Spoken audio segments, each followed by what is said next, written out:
കർക്കിടക മാസം രാമായണ പാരായണത്തിനുള്ളതാണെങ്കിൽ ചിങ്ങമാസം മഹാവിഷ്ണു ഭജനത്തിനുള്ളതാണ്. ദ്വാപരയുഗത്തിലെ ദേവരൂപമായ ശ്രീകൃഷ്ണന്റെ ജന്മം കൊണ്ട് പുണ്യമാക്കപ്പെട്ട മാസമാണ് ചിങ്ങം. രാമായണ മാസം ആചരിക്കുന്നത് പോലെ ചിങ്ങം കൃഷ്ണഭജനത്തിനായി വിനിയോഗിക്കപ്പെടുന്നില്ല എന്നതാണ് യാഥാർത്ഥ്യം. ചിങ്ങമാസത്തിലെ കറുത്ത പക്ഷത്തിൽ അഷ്ടമി തിഥിയും രോഹിണി നക്ഷത്രവും ചേരുന്ന അർദ്ധരാത്രിയിലാണ് കൃഷ്ണൻ പിറന്നത്. ചിങ്ങത്തിൽ ജന്മാഷ്ടമി ദിവസം വ്രതമെടുത്താൽ 7 ജന്മത്തേക്കുള്ള മോക്ഷമാണ് ഫലം. അഷ്ടമി രോഹിണി വ്രതത്തിനും ഒട്ടേറെ ഫലങ്ങൾ കൽപ്പിച്ചിട്ടുണ്ട്. ദേവകഥകൾ വർണ്ണിച്ചും കൃഷ്ണപ്രീതിക്കായി വഴിപാടുകൾ നടത്തിയുമാണ് അഷ്ടമി രോഹിണി ആചരിക്കുന്നത്. ഭാഗവതം ദശമസ്കന്ധത്തെ ആധാരമാക്കി ചെറുശ്ശേരി രചിച്ച കൃഷ്ണഗാഥ ചിങ്ങമാസത്തിൽ പാരായണം ചെയ്യപ്പെടുന്നത് വിശിഷ്ടമാണ്.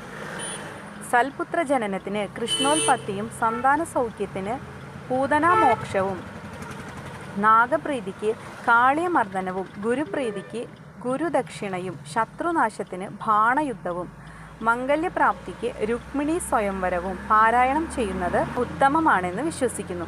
ചിങ്ങം 1 തുടങ്ങി ആ മാസത്തിൽ തന്നെ അവസാനിപ്പിക്കുന്ന തരത്തിലാണ് പാരായണം ക്രമീകരിക്കുന്നത്.